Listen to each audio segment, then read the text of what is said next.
जोहार साथियों, स्वागत है आपका आपके अपने चैनल क्विक नॉलेज में। आज है 3 नवंबर 2020 और 3 नवंबर 2020 से झारखंड के जितने भी इम्पोर्टेंट करंट अफेयर बन सकते हैं हम इस वीडियो में डिस्कस करेंगे। यह करंट अफेयर का वीडियो JSSC, JPSC, JTET और झारखंड के अन्य सभी परीक्षाओं के लिए उपयोगी है। हम इस वीडियो में करंट अफेयर के MCQ क्वेश्चन को डिस्कस करेंगे, साथ ही उसके सभी इम्पोर्टेंट पॉइंट को सटीक से विश्लेषण करेंगे।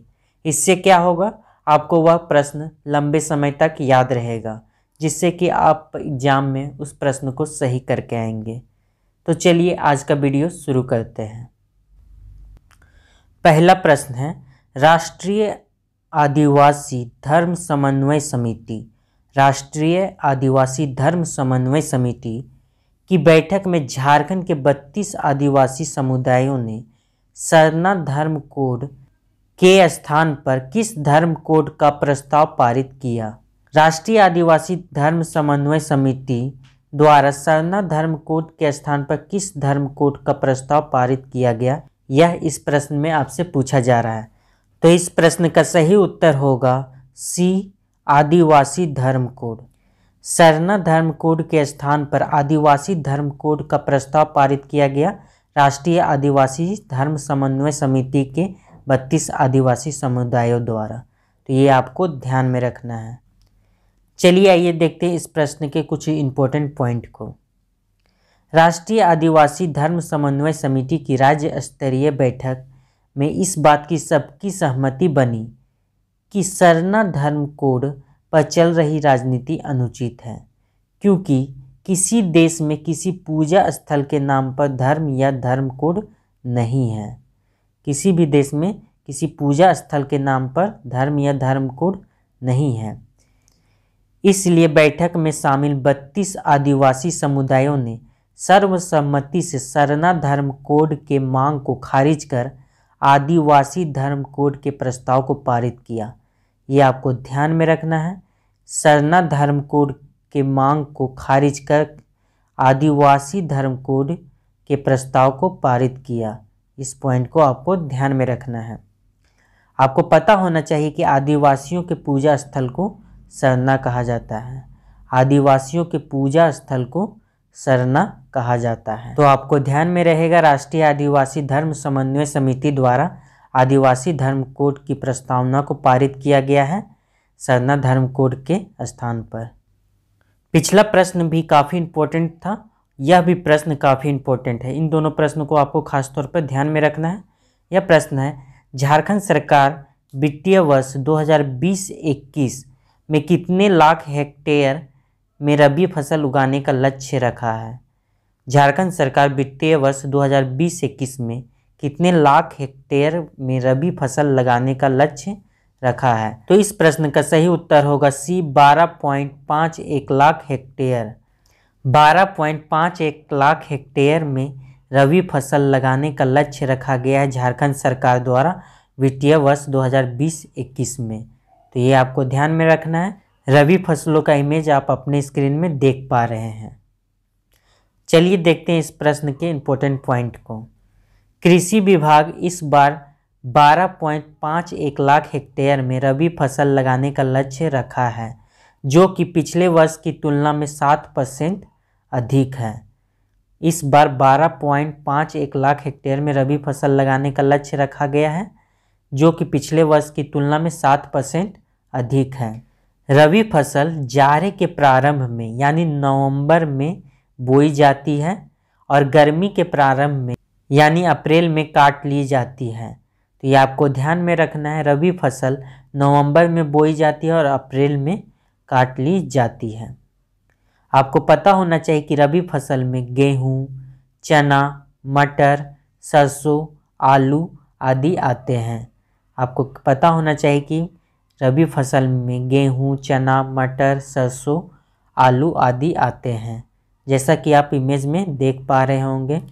अगला प्रश्न है, झारखंड के सभी कोविड अस्पतालों में कोरोना संक्रमित मरीजों का इलाज के दौरान होने वाली मृत्यु का ऑडिट तैयार करने के लिए Indian Council of Medical research Indian Council of Medical research ने कौन सा सॉफ्टवेयर विकसित किया है? Indian Council of Medical Research द्वारा कौन सा सॉफ्टवेयर विकसित किया गया है?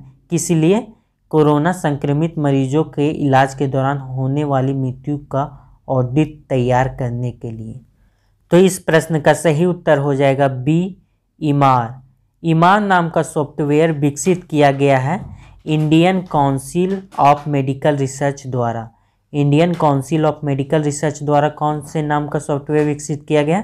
तो आपको ध्यान में रखना है, ईमार नाम का सॉफ्टवेयर विकसित किया गया है Indian Council of Medical Research द्वारा, जिसके द्वारा कोविड अस्पतालों में कोरोना संक्रमित मरीजों का इलाज के दौरान होने वाली मृत्यु का ऑडिट तैयार किया जाएगा।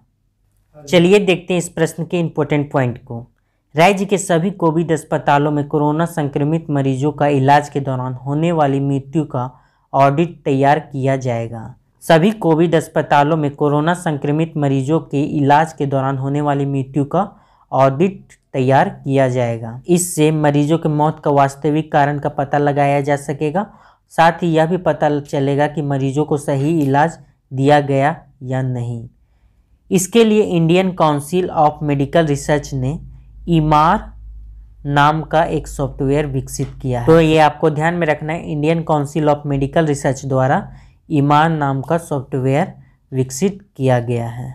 अगला प्रश्न है, Jharkhand state health service association के नए सचिव कौन बने हैं?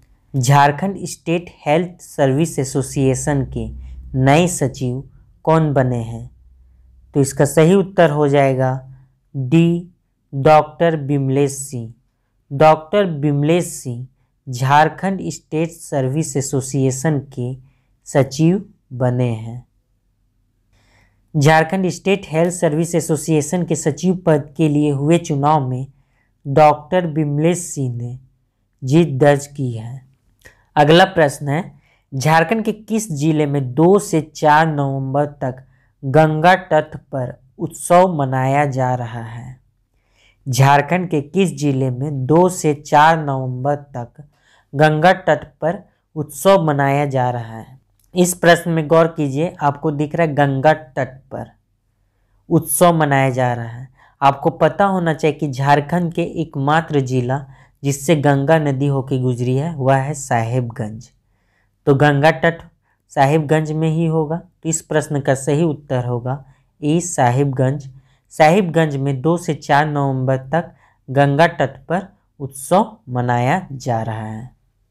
साहिबगंज जिले में 2 से 4 नवंबर तक गंगा तट पर उत्सव मनाया जा रहा है। इस दौरान गंगा की धारा को निर्मल व अविरल बनाए रखने का संकल्प लिया जाएगा। आपको पता होना चाहिए, जैसा कि अभी हमने बताया भी, कि साहिबगंज झारखंड का एकमात्र जिला है जिससे होकर गंगा नदी बहती है। तो हमने आज के महत्वपूर्ण करंट अफेयर को डिस्कस किया।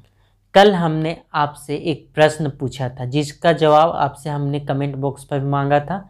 बहुतों ने इसका सही जवाब दिया। तो चलिए आइए डिस्कस करते हैं कल हमने क्या पूछा था। कल हमने पूछा था 1929 में अखिल भारतीय ट्रेड यूनियन कांग्रेस का झरिया अधिवेशन की अध्यक्षता किसने की थी? तो इस प्रश्न का सही उत्तर होगा सी, जवाहरलाल नेहरू। 1929 में अखिल भारतीय ट्रेड यूनियन कांग्रेस का झरिया अधिवेशन की अध्यक्षता जवाहरलाल नेहरू ने की थी। हर दिन आपसे हम एक प्रश्न पूछते हैं। आज का प्रश्न है आपके लिए, आज 3 नवंबर 2020 झारखंड के किस विधानसभा में उपचुनाव होगा?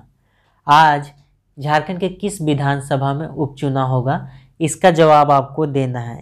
इस प्रश्न का जवाब आपको इस वीडियो के कमेंट बॉक्स पर देना है। इस वीडियो का PDF के लिए आप हमारे टेलीग्राम चैनल को ज्वाइन कर सकते हैं। टेलीग्राम चैनल का लिंक इस वीडियो के डिस्क्रिप्शन बॉक्स में दिया गया है। साथ ही आप अपने स्क्रीन में देख पा रहे होंगे हमारे टेलीग्राम चैनल का ID। इसे भी आप टेलीग्राम में सर्च करेंगे तो हमारा चैनल मिल जाएगा, आप उसे ज्वाइन कर लें। टेलीग्राम चैनल पे हर दिन का PDF प्रोवाइड किया जाता है, साथ ही अन्य सभी स्टडी मटेरियल का PDF प्रोवाइड किया जाता है। इसीलिए आपके लिए ज़रूरी है कि आप हमारे टेलीग्राम चैनल को ज्वाइन करें। साथ ही अगर आप इस चैनल पर नए हैं तो हमारे चैनल को सब्सक्राइब करें और बेल आइकन को प्रेस कर लें। बेल आइकन प्रेस करने से आपको हर दिन का वीडियो का नोटिफिकेशन मिलता रहेगा। तो मिलते हैं अगले वीडियो में। वीडियो देखने के लिए आप सभी का बहुत बहुत धन्यवाद।